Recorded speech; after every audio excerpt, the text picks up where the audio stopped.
मर्दान आपको लिए चलते हैं जहां पर आर्मी चीफ पहुंचे हैं अब से कुछ ही लम्हों पहले दौरे के लिए। आपको बताएं कि मर्दान में आज दहशतगर्दों की जानिब से जिला कचहरी को निशाना बनाया गया और इसके साथ साथ इससे पहले पेशावर में भी अटैक किया गया था, लेकिन पेशावर का अटैक नाकाम बना दिया गया, जबकि मर्दान जिला कचहरी में खुद कुछ हमला हुआ जिसके नतीजे में 12 अफराद जाँ बहक हो गए। अभी आपको ताज़ा मनाजिर दिखा रहे हैं। आर्मी चीफ जनरल राहील शरीफ इस वक्त पहुंचे हैं मर्दान और यहाँ पर वो जाएंगे जाए वक़ुआ भी, जहाँ पर दौरा करेंगे और देखेंगे कि क्या वहाँ पर सूरत हाल है। इसके साथ साथ उन्हें जो इब्तदाई तफ्तीश और तहकीक है उससे मुतालिक भी आगाह किया जाएगा। आर्मी चीफ जनरल राहील शरीफ जो कि सानिया कोयटा के बाद भी फौरी तौर पर कोयटा पहुंचे थे, सिविल अस्पताल का भी उन्होंने दौरा किया था और इसके साथ साथ जाए वक़ुआ का भी दौरा किया था।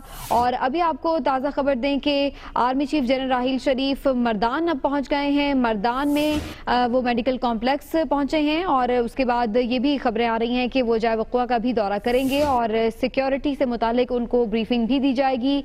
आज जो वाक़या पेश आया है उससे मुतालिक भी उन्हें आगाह किया जाएगा। जो अब तक की तफ्तीश है, तहकीक है, जो शवाहिद मिले हैं वो ताने बाने कहाँ जाते हैं, इससे मुतालिक भी उन्हें आगाह किया जाएगा। तो आर्मी चीफ जनरल राहील शरीफ अब मर्दान पहुंच चुके हैं। इससे कबल भी हमने देखा कि दहशतगर्दों की जानिब से जब कोयटा को निशाना बनाया गया था, सिविल अस्पताल में धमाका हुआ था, तो वहां पर भी आर्मी चीफ जनरल राहील शरीफ फौरी तौर पर पहुंचे थे।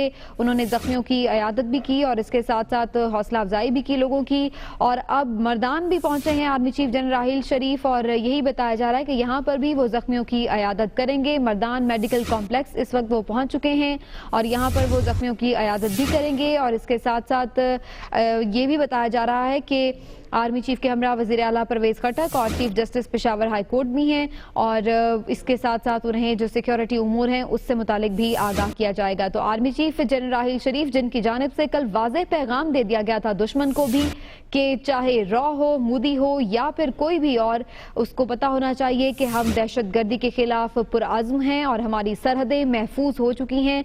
और इसके साथ साथ जो अंदर दहशतगर्दी से हम नबर्द आजमा हैं उससे भी किसी तौर गाफिल नहीं है। इससे कबल आर्मी चीफ जनरल राहील शरीफ मुख्तलिफ मौके पर दहशतगर्दों को जड़ से उखाड़ फेंकने का आज़म जाहिर कर चुके हैं और मुतादिद इजलासों में वो शरीक रहे हैं जो कि वज़ीर आज़म की ज़ेर सदारत हुए हैं। और इस दौरान अहम फैसले भी किए गए हैं जिसमें मुल्क भर में कॉम्बिंग ऑपरेशन करने का फैसला भी शामिल है।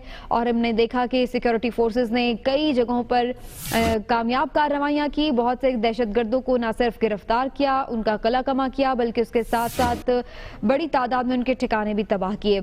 अभी आर्मी चीफ मर्दान पहुंच चुके हैं।